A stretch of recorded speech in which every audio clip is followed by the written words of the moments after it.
Vratite noć, Aleksinaš, hvala vam puno još jednom što ste bili sa nama.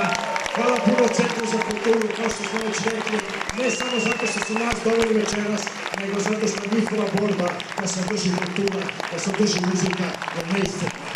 Nadam se, ima još takvih ljudi ovdje u Srbiji da drže sve ono što je vredno. A hvala vam, eto još jednom što ste uradili upravo ono što smo od vas očekivali, da dobre večeri napravimo jedno nezaboravno. I sada za kraj idemo na sever, na Necoka!